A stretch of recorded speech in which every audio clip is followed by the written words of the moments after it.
Welcome to the Win, Make, Give podcast. Chad Himes here.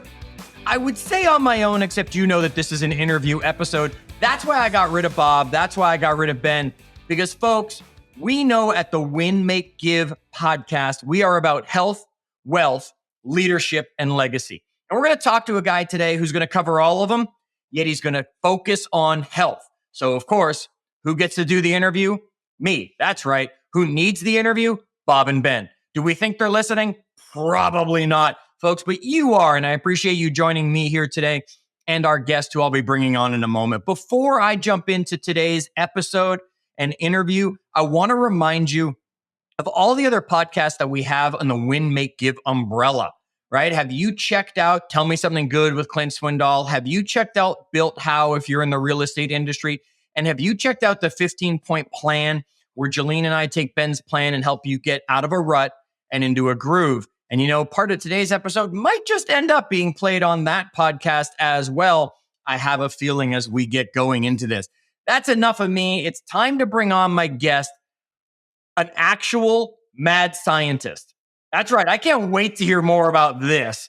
An actual mad scientist. You know, I don't like to read bios, even though he's given me one here. I'm not going to read it. I'm just going to introduce you to my friend today, Andrew Herr. Andrew, welcome to the Win, Make, Give podcast. Hey, it's great to be here. Really looking forward to chatting. All right, Andrew, look, yeah, you give me this beautiful bio of who you are and all that stuff, and it sounds awesome and all that. Look, let's just get down to it. Tell the audience, who is Andrew? What do you want them to know about who you really are? I ran human performance and biotech strategy efforts for the military for 7 years, sort of everything from writing research and development strategy all the way down to getting Navy SEALs ready to deploy. Had a lot of fun doing that. Did get called a mad scientist a couple of times by the Army. And then out of that work, I've been building a company where we do kind of the most comprehensive and customized health and performance programs in the world. We've got a full solution to jet lag. So we've got a really kind of a cool approach where we're trying to take all the best that we learned from working with special ops, pro sports, and executives and kind of offering it to the rest of the world. And so that's my background and my day to day. Okay, so let me ask, you might be one of those people that if you told us you'd have to actually kill us, are there some stories that you have that are still classified and you're never allowed to talk about something that you have done, helped, been involved in? There's definitely things I've done that I wouldn't share on this podcast. The great thing, though, is that all the insights we generated from getting people ready to go to interesting places to do interesting things, we can now bring those to people. But yeah, there's definitely some things I wouldn't share. All right. Well, we'll do our best to avoid those. Okay, so you worked with the elite, right? I mean, when you're talking athletes, we already consider, look, pro athletes, elite. Yet when we're talking Navy SEALs, we're really talking elite type A personality types with physique, you know, and physical. What's the one thing in common between the athlete, between the Navy SEAL, that if you told us you could transform our whole health situation just right there by saying, look, this is what they all do, just do this, and your health will transform overnight? So I think let's start with, what does it take to be a Navy SEAL? And it turns out we have really good data on this. These are people who can perform, especially mentally, incredibly well under very high levels of stress. In fact, you can look at their blood work under stress and they don't look like a normal person. And so wait a minute, just right there. What does that even mean? Like, is their blood level stays calm and just like if they were at rest, or their blood level goes to like another level that's even more extreme than most of us under stress because they get even more adrenaline in their system or something? Which way did that mean? Yeah, they actually, so it's a combination of two things. They spike higher and their body provides more DHEA and other precursors to things like testosterone, estrogen that support the brain. So they're actually amping their system all the way up, but maintaining the other tools in the system that allow them to perform incredibly well and not have that dissociation or kind of lose focus of where you are. And then I guess the third piece is they come back down to baseline really quickly, whereas everyone else will like dip below or have a harder time getting back to kind of a stable baseline. Okay, that's fascinating. And right there, I think I have a whole interview podcast episode to be talking about because we have a lot of high performers that are listening to the Win, Make, Give podcast. They're entrepreneurs. Some of them are going to be in great shape. Some of them are going to be like my co-hosts who aren't in the greatest of shape. Some of them are going to be, right, we avoid a health conversation, and some are embrace that. Either way, what can we do as high performers? Maybe we're not Navy SEALs, but we're Navy SEALs in our industry, right? We're those people that dive in, and we're the, people that you never see coming, and then all of a sudden, boom, success. How do we learn from those athletes, those Navy SEALs, on how to be able to maybe start training our body to peak and at the same time recover quicker and all those things you're talking about? Yeah, I actually, when I'm talking to executives, you often find the most successful executives have this sort of same physiology, same response to stress. And there is no compliment they appreciate more from me than saying, like, you probably could have made it through. But what can we do day to day? So, there are a number of tools we can use to change the way we respond to stress. So thinking about things like meditation and breath work, those actually change not only how much stress affects us, but then the ability to get back to baseline and not have a long-term effect from it better. Two, diet plays this really interesting role. If I can show you studies where basically if I give somebody fat or protein or water before a stressful event, it doesn't have any effect on their cortisol stress hormone release. But if I give you sugar before a stressful event, it can actually double your cortisol release in a way that's dramatically bad for you because your body doesn't have a way to buffer that. So, turns out that like diet plays a role. And then everyone's favorite comment when I talk nutrition, actually dark chocolate for about 80% of the population decreases the stress hormone response to a stressful event. So, looking across the cognitive tools like meditation and breath work, diet, long-term exercise modulates our stress physiology to put us in a place where it affects our body less. And then my favorite one is kind of the last one I would say is high trust teams physiologically buffer the stress hormone level. So if you're with a high trust team, you actually are not affected by stress as much. And it makes perfect sense, right? If we were on a savanna and there's suddenly a lion 10,000 years ago, if you're by yourself, you're in a lot worse situation than if you're with a stranger, than if you're with someone you trust. And actually, you can watch stress hormone levels be highest by yourself, then with a stranger, then with people you trust, and it tracks in studies. Wow. And I understand that being alone face to face with a lion or something like that would be extremely stressful.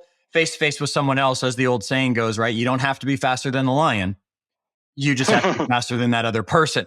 So I would feel pretty good in that situation with many, many people. Okay, so those are some interesting things. Let's look, diet, no one's going to listen. I want you to talk about diet. All anybody heard when you said nutrition was, I can eat dark chocolate. That's all they heard from what you just said. And I know you know that because that's why you even brought it up. Nobody heard anything else. And we've talked about that for health. I love talking about meditation and breath work because those are two great words. And I think everybody can do it. You don't have to be extreme to control this diet the way that, maybe the Army controls or athletes. I mean, we hear about Tom Brady never eating a strawberry or something like that, right? I mean, that's extreme. And most people don't want to go to that extreme. Yet we can all easily undertake some meditation and or some breath work to help us with these stress levels. Give our audience an exercise, Andrew, that you would just recommend that, look, if everybody just did this using meditation and or breath work, we'd be able to help you moving in the right direction. So I agree. Let's make things accessible. There are studies that show even 8 minutes of meditation. You can think of a standard meditation where you're just focusing on your breath and not trying to control it. 8 minutes gives you a 30 to 45 minute boost afterwards of focus. And that could be into a meeting, could be into a podcast, could be into a tough discussion with your kids or your spouse or your business partner. And so, any of these meditation apps will take you through what's called a focused attention meditation. Classic one is what I mentioned, focusing on your breath. There could be focusing on just sounds, but basically where you're focusing on one thing and when your attention goes to something else, you bring it back. And again, 20 minutes 3 times a week in dozens of studies shows short and long-term benefits. But even 8 minutes gives you that boost for 30, 45 minutes after. And so again, this is super accessible. We also like a 20 minutes is what we call the min max. Like that's the thing where we know you can get tremendous effects, but it has a kind of smaller effect on your life.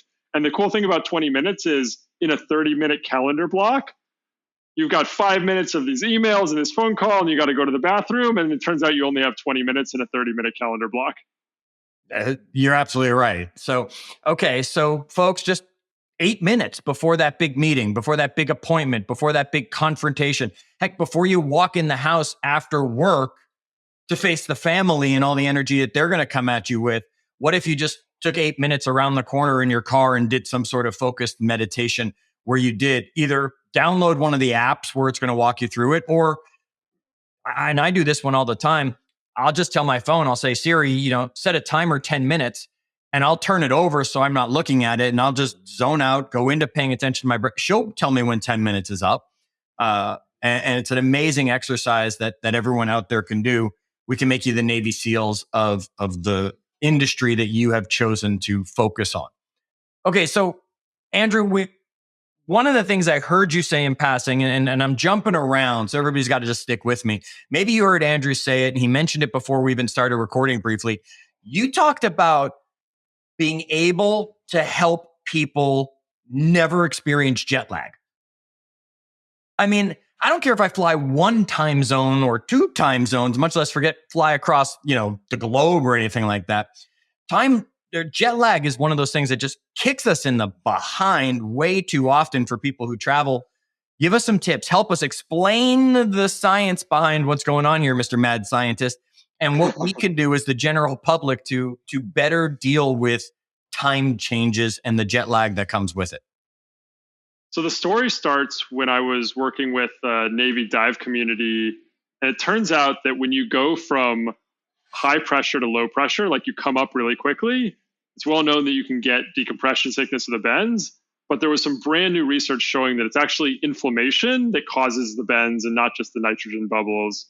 And fast forward, we had clients who were asking us, hey, we leave from the East Coast, fly to Asia, land at 4 p.m. There's a big dinner that night, lots of alcohol, and they were in Seoul. So the Koreans want to negotiate at 7 a.m. the next morning.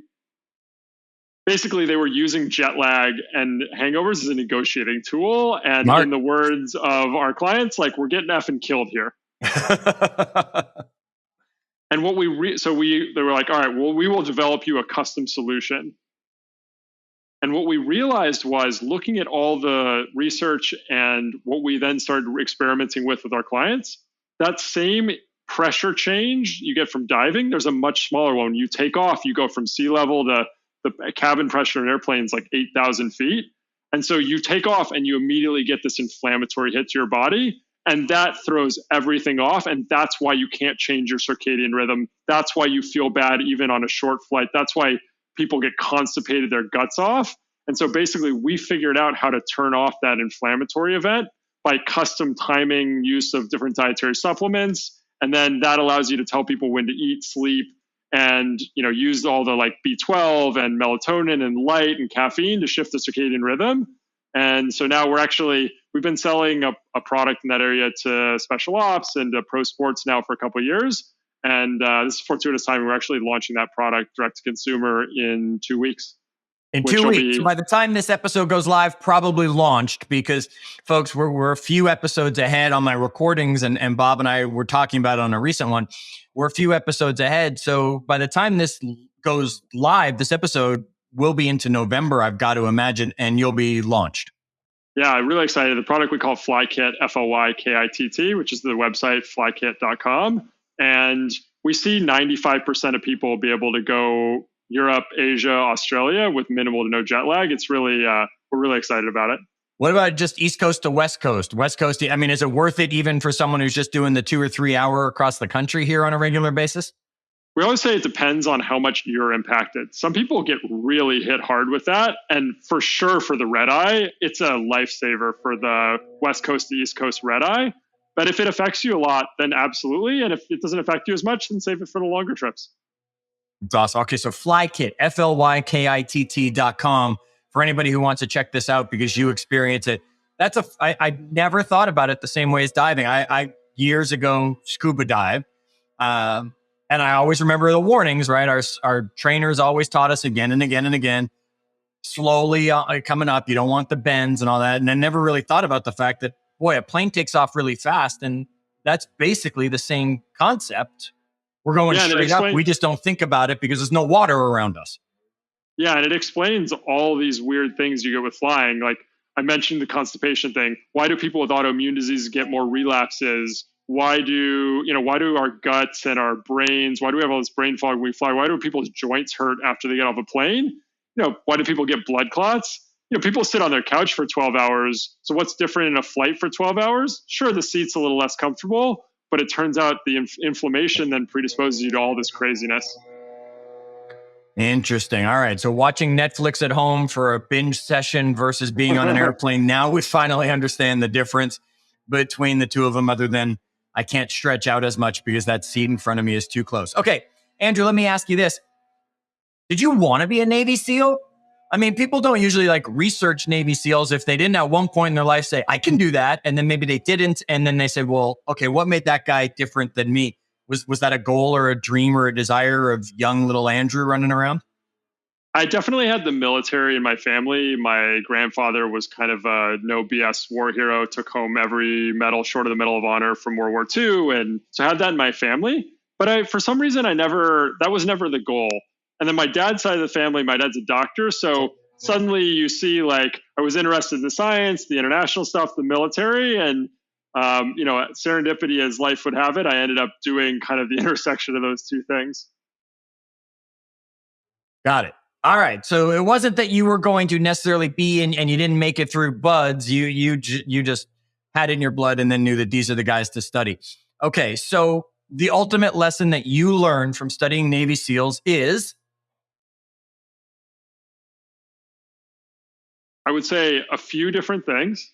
One, we already hit on learn to use stress as a tool, but where it does not control you. Two, train like it's the real thing. And then three, one of the coolest things about working with them is that because they're so near to the edge of what's possible for human, that when you run experiments with them, they really can see the difference. And so running experiments on yourself to figure out how to optimize for yourself, because even within that really cool community of people who are in some ways very similar, dramatic differences in how they respond to nutrition or supplements and other things. So always run experiments on yourself and run experiments in ways that touch on how it'll affect you in the real world. And then you can really, take yourself to your peak, whether that's, friends and family, whether that's, rounds on target, or whether that's with your business. Okay. I think that, I'm sitting here and in my head, what I'm hearing in my own head, or what's connecting with me right now, is the SEALs, sports athletes. Most sports, not all sports, most sports are a team-based sport. And heck, even the ones that are individual sports, the individual athlete will still tell you, well, I have a team around me. And of course, the Navy SEALs are probably one of the most amazing teams. I mean, the thing that fascinates me the most about them isn't their physique, isn't their energy level, isn't their stamina. It's the communication that they have without even speaking, right? It's that team concept. And you talked already so much about the power of, alone versus with a stranger versus with trusted people. We've all heard the sayings, the quotes, the expressions, right? Pay attention to who you surround yourself with, et cetera, et cetera. Talk to us a little bit about that, Andrew, because obviously that's part of your research. Obviously that's part of all this. You mentioned having trusted people around you, how that'll bring your stress levels down because, well, you're sharing it amongst you or whatever that might be. Talk to the people that are listening about, the importance of the people around you. We all know it, but let's hear it from somebody with a different take, because maybe it finally clicks for someone. Yeah. So what we found, I actually spent 2 years working for the military on why some small units are able to handle and excel through the nearly unimaginable stresses of war, and others are kind of break apart. And what we found was that the leaders had a bigger effect than we wanted to believe when we started. Now, this is for all the people listening here who are building teams, running teams, want to do that in the future. You never want to put too much on the leader, but really the data bore out that the leaders create an environment in which this one trust can take hold, or maybe it doesn't. And that gives you this potential to buffer the physiological effects of stress, which then allow you to think more adaptively, allow you to recover better physically. And so regardless of whether you're in business, sports, or military, you perform better over a longer period of time. But that's not enough. Because it turns out that if you're in a group and you all trust each other and love each other, and you're not highly mission focused, then actually everyone will slow down to make sure no one falls behind, and you'll never perform at your peak. So you need both this trust component and this mission focused component. And those are the two big pieces there. And the mission focused component, what it does is it drives people to excel. It prevents them from burning out because you get some of those dopamine hits as you're making progress. So you can imagine a 2x2 where it's high trust, low trust, high mission focus, low mission focus. Okay. And of course, if it's low on both, those are just disastrous teams. Yep. I mentioned high trust, low mission focus. You just never perform up to your optimal. Probably the most interesting one, though, is high mission focus, low trust, because that team seems to perform really well until the stress hits, and then they're brittle and they crack. And then obviously you want to end up in that high trust, high mission focus. We call that coherence. And those coherent teams are incredibly powerful because they have the drive to excel every day and that trust to prevent the hardest times from cracking the team, which just drives this incredible performance. Interesting. Okay, so can you give me a tip on how I move my team to the right direction? How do I become that person?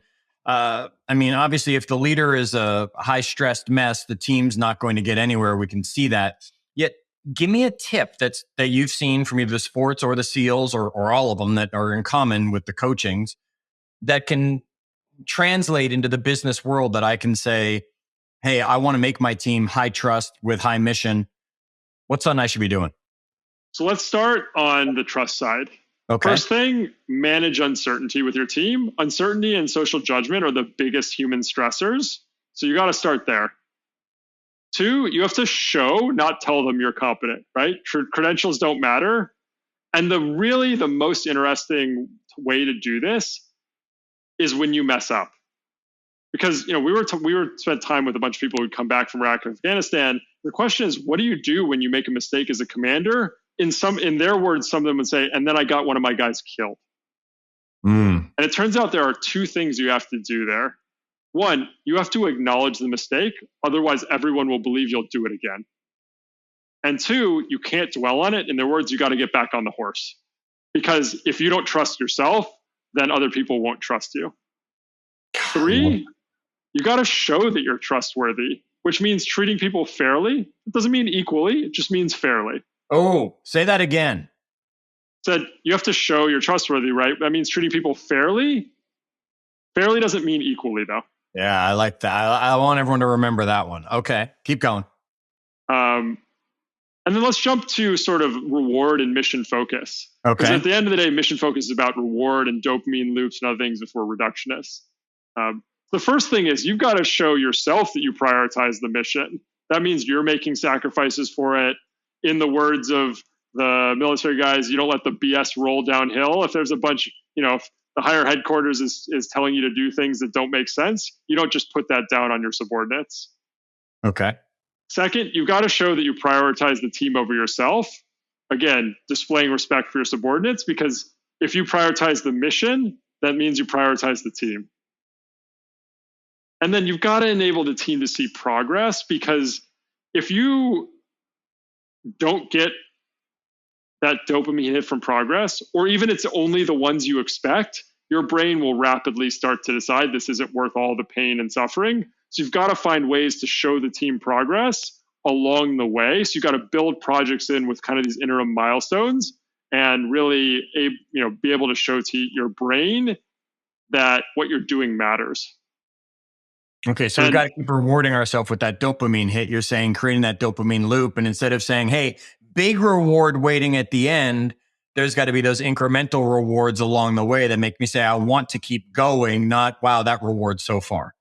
Yeah, that's, there's a fine balance between celebrating the interim wins and giving trophies for participation, but that's a real balance, right? Like celebrating the interim wins while you keep your eyes focused on what we're really doing. That's the sweet spot, of course.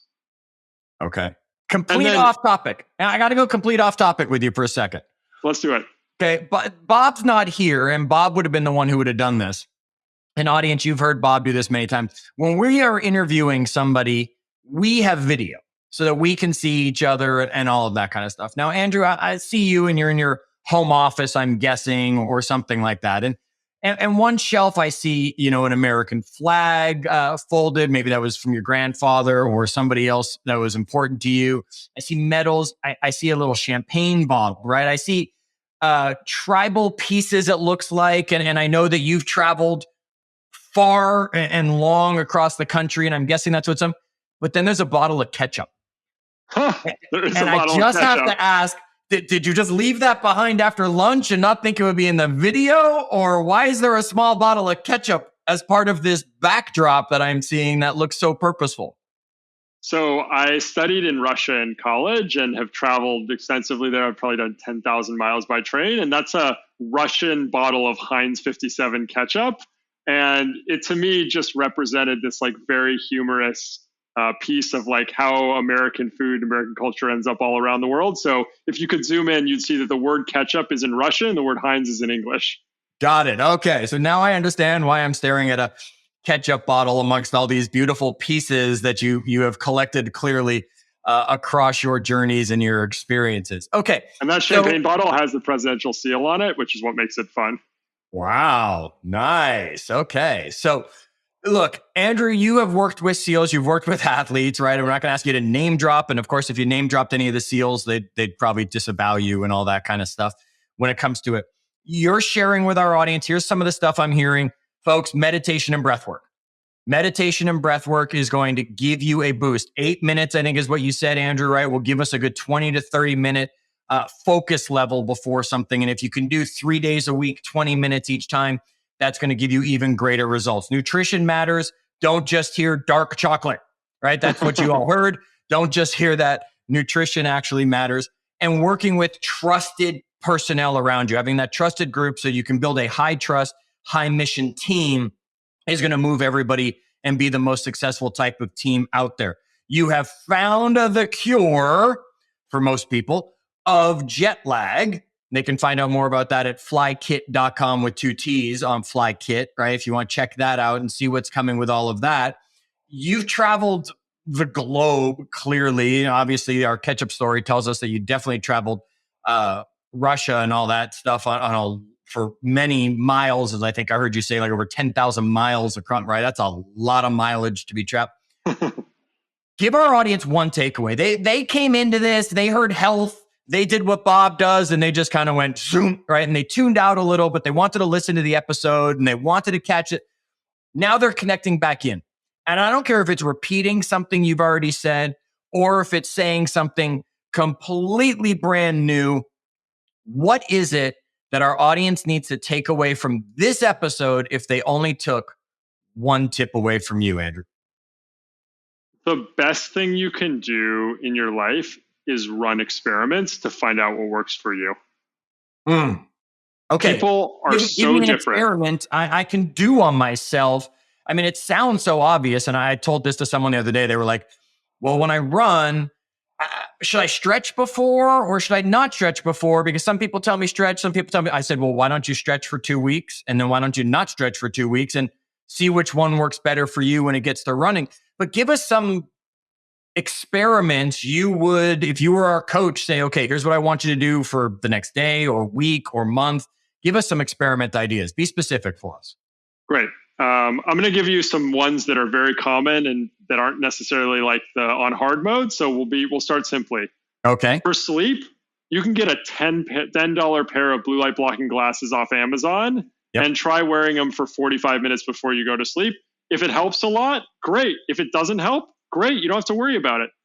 Second sleep one, try taking a shower in the hour before you go to bed. The temperature rise from warm water allows you to get out and then temperature to drop quickly, which is a signal to your brain that it's time to go to sleep. It also may wash off some allergens and stuff. So just try a quick rinse, 10 minutes in warm water before you go to sleep. See if that helps your sleep. Now let's go to nutrition and focus. Yep. If you don't eat breakfast, try eating a small, simple breakfast for a week and see if it affects your energy and focus at 2-3 p.m. So what's simple and small? I want it to take less than 3 minutes. Half an apple and some almond butter. Could be, a hard-boiled egg and a little bit of veggie or some berries. Super simple. It doesn't have to be fancy. Right. If you eat breakfast, stop eating breakfast for a week and see what happens if you kind of do that intermittent fasting, time-restricted eating until lunch. Watch what happens with your mental performance. There you're looking for more of their inflammation, things that go down, joint pain, weight, other things. How about this? You give me a goal and I'll give you an experiment. I want to sell more widgets. You want to sell more widgets? Yes. Because that's what half of our audience at least is thinking right now. They're like, I want to sell more so I can make more money because I'm a salesperson. I'm an entrepreneur. I'm running myself. I want to be able to sell more. Give me an experiment they can do to help them get better at sales. Okay. So the first one we already talked about. Before a sales call, try the meditation and see if you're more dialed in. Second one, turns out that when your body has more inflammation, it actually increases anxiety. So for people who are in sales, but there's sometimes a little bit of a hump to get over to pitch clients, try cutting out sugar or dairy or processed food from your diet. See if you have a little less anxiety. See if maybe your sleep's a little bit better. And then the next day, you're a little bit less worried about getting that call with a client. So those are definitely things to try. A little dark chocolate in a meeting. I used to do this to the generals in the Pentagon. So you go into a meeting, it's 3 p.m. Everyone hasn't eaten since breakfast. The blood sugar's on the floor. Everyone's snappy and they're just ready to tell you no. Take out little squares. They've got to be individually wrapped because people won't take from a bar. Give everyone an individually wrapped square of 70% dark chocolate. Eat it yourself so they see you eat it and they'll model it themselves. And I swear you will have so much of a better meeting and the probability you get to yes is so much higher. Try that one next time you're in an in-person meeting. Okay, Andrew. I mean, right there, folks. If you were listening, that's gold. For anybody that's going on some sort of presentation, you're selling something, you're attempting to get a yes from the client. And if it's between 2 and 5 o'clock, why aren't you bringing individually wrapped small dark chocolate squares, giving it to them as a gift when you first get there, having one with them, and now all of a sudden you've just increased your odds of a yes by bringing, wow. And there's real studies on this. There's Harvard Business School case studies, dramatic improvements in close rates. The other thing, when I give talks a lot to audiences like YPO groups or companies. At the end, when people are asking questions, I throw a little piece of dark chocolate to everyone who asks a question, and then everyone gets into it, and we all have a great time. Yeah, I'm just thinking, I do a lot of speaking opportunities, and I think that kind of 2:30 break that you usually give, I think they might be coming back to their seats to a piece of dark chocolate waiting at everybody's seat or something for a strong finish of every day. Love it. All right, folks, I think before my next interview, I'm going to be having a piece of dark chocolate and seeing what I can get from it. Okay, so now before we close it out, because I've got you here and I'm health focused. It's one of the things that our audience knows. I'm extremely health focused. I'm here wearing one of my Spartan hoodies because it's cold enough today to wear a hoodie because that's what I'm that guy who, I work out because I'm going to tell you I work out. Okay, I want to improve my workout, right? I wish now I could go back in time and see if I could have made it into the SEALs and all of that, except I don't swim so good. So that would have probably been my big challenge when they drowned me for the first time. But that just horrified me that's part of it. But here's the thing. I want to improve my physical performance. And there are plenty of people that listen to this podcast that are runners or exercise people, and they want to improve their performance. Give me an Give me a way I can test myself. Give me an experiment. Thank you. I couldn't even find my word. Give me an experiment when it comes to just improving performance in the world of physical performance. So one of the things we really like to do there is how do we speed up recovery so you can go harder? Your next one, you're less likely to get injured, and then you get more compounding gains from training. And that's without taking testosterone and stuff like that, which isn't good for us, or all that, all those different creatines and stuff like that. So let's think about some like relatively natural ways to increase recovery. On the supplement side, a lot of people take whey protein, which is more anabolic, means it does add more muscle, but for some people it's pro-inflammatory. Does collagen protein actually treat your body and your gut better, so that even though it's not as anabolic, it has less inflammation? So, that on the supplement side, we'll like compare those two things that are very interesting. So you would say, is a week enough time to notice a difference? That if I did whey protein, because I do whey protein now, but if I did whey protein for a week and then maybe took a day or two of nothing and then shifted over to a collagen protein, for example, is a week on each enough to kind of say, I feel better on this one, or this one does this? Or do I need longer for one of these experiments to really kind of give me results? Yeah, it depends on the type of experiment. But for this one, as long as you're reasonably tuned into your body and you've got 3 or 4 exercise events during each week there, I bet you'll feel the difference. And the cool thing is, if you don't feel a difference, then it's fine. You can use what you were using before or either. Maybe you mix them up. So, again, no answer is also an answer. Yeah. And one of the things, like take elimination diets. There's all this stuff out there about food sensitivity, and there's some brand new science on it that is really compelling, showing you can have allergies only in the lining of your gut. People are like, oh, I didn't find anything. I'm like, best case scenario, you don't have to restrict what you're eating. We don't want to make your life hard. If Tom Brady is truly sensitive to nightshades, which some people are, then he shouldn't eat them. But if they don't affect you at all, why should you avoid them? So it's really all about, figuring out what works for you. And I keep coming to this sort of experimentation thing. The other thing is if you can find specially processed tart cherry juice where they concentrate it and store it frozen, it for about 90% of people, it increases recovery by 50% at least. Tart cherry juice. But it can't be sitting on a shelf, because at room temperature or even refrigerator temperatures, you lose the most bioactive compounds within weeks. So you need this concentrates that are stored frozen. And again, this is the challenge in the health space of supplement stuff, is it sourced right and things like that.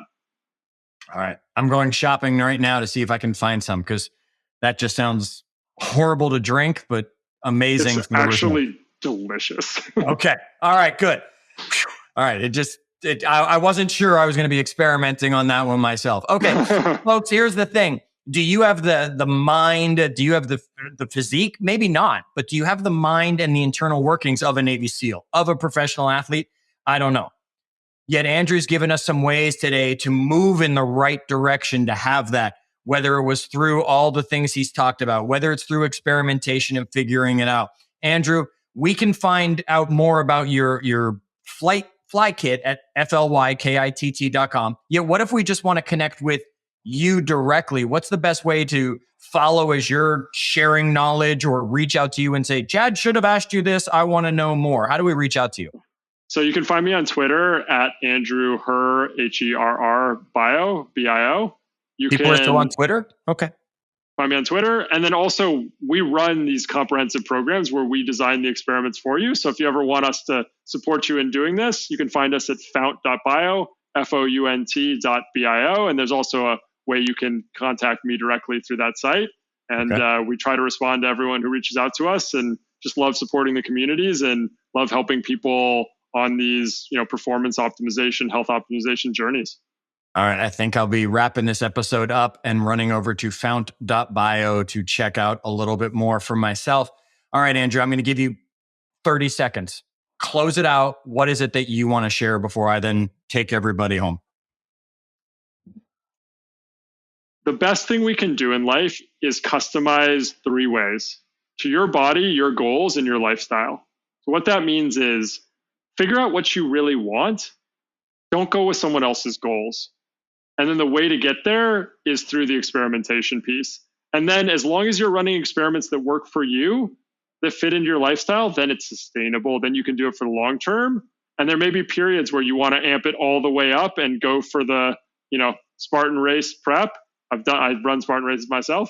Or there may be times you want to dial it back. But if you do the triple customization, your body, your goals, your lifestyle, find out what works for you via experiments, you'll find that this is a really amazing way to improve your life and your performance. Oh, I can't wait.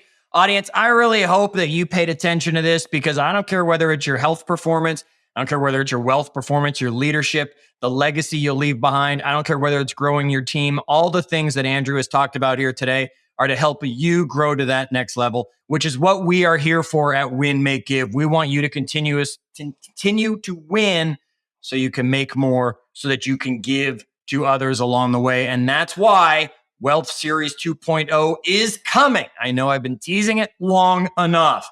Yet the more I tease, the more you ask, the more Ben records. We are bringing it to you, folks. Make sure you've gone to winmakegive.com/wealth to get yourself registered for it.